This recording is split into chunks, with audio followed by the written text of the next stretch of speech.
বাড়িতে হঠাৎ করেই অতিথির আগমন। বাড়িতে মাছ মাংস কিছুই নেই, তাই বানিয়ে ফেললাম এগ বাহারি। আর এই এগ বাহারি দিয়ে দুপুরের লাঞ্চটা কিন্তু বেশ দারুণ জমে যায়। হোক রাতের ডিনারে রুটি পরোটা বা লুচি, বা দুপুরের লাঞ্চে যদি হয় রাইস বা সাদা ভাত, দারুণ লাগে কিন্তু এই এগ বাহারি দিয়ে খেতে। বেশ দারুণ হয় এই এগ বাহারিটা, আর সময় লাগে বেশ অল্প। অতিথিও খুশি আর আমরাও খুশি। প্রথমেই বানিয়ে নেব একটা মশলা। তার জন্য 4টে কাঁচা লঙ্কা, আর নিয়েছি একটা গোটা টমেটো, আর নিয়েছি 1 মুঠো ধনে পাতা। অল্প একটু জল দিয়ে আমি বেশ ঘন করে একটা থকথকে করে ব্যাটার তৈরি করে নেব। এরপর 6টা ডিমকে আমি আগে থেকেই সেদ্ধ করে নিয়েছি, আর সেই ডিমগুলোকে আমি কাট লাগিয়ে নিচ্ছি, যাতে ডিমের ভেতরে মশলাটা যায় এবং ডিমটা খেতে আরও সুস্বাদু হয়। তাই এইভাবে কাট লাগিয়ে নিলাম। এরপর কড়াই সাদা তেল খুব ভালো করে গরম করে নিয়ে গোটা গোটা আলু নিয়েছি। আপনারা চাইলে ছোট ছোট করেও কেটে নিতে পারেন, বা আলু ছাড়াই এই রান্নাটা করতে পারেন, সেটাও কিন্তু বেশ ভালো হবে। আমি হলুদ দিয়ে আলুগুলোকে ভেজে নিচ্ছি। আলুগুলোকে ধিমে আঁচে আমি সমস্তকে লালচে করে ভেজে নিলাম। এই সময় 40%-এর মতো আলু কুকড হয়ে যায়। ওই তেলেই দেব ফোড়ন। নিয়েছি শুকনো লঙ্কা, দিচ্ছি সাদা জিরে, আর নিয়েছি গোটা গোটা করে পেঁয়াজ। আর এই গোটা পেঁয়াজগুলো এই রান্নায় খেতে কিন্তু বেশ দারুণ লাগে। মোটা মোটা করে নিয়েছি ক্যাপসিকাম কেটে।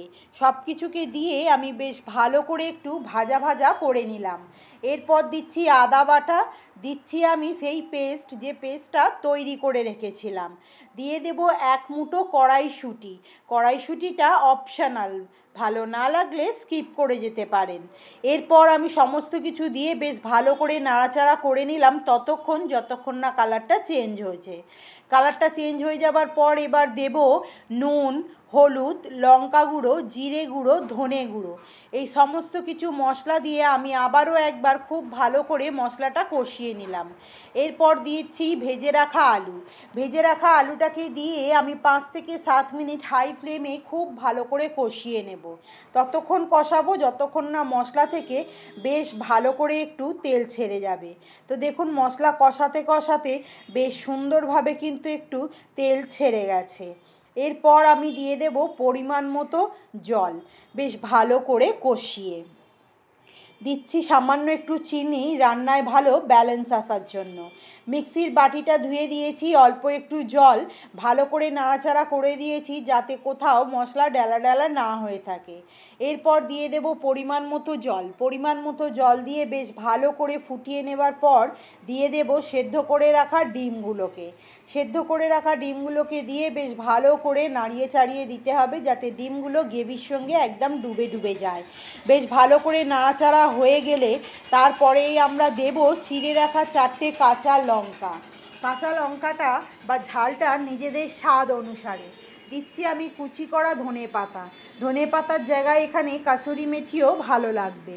এরপর আমি দিয়ে দিচ্ছি গরম মশলা গুঁড়ো, দিয়ে আমি গ্যাসের ফ্লেম অফ করে দেব। রেডি হয়ে গেছে আজ আমাদের বাহারি ডিমের ঝোল বা ডিমের ঝাল। যে কোনো দিন করে একবার ট্রাই করতে পারেন, ভীষণ ভালো হয়।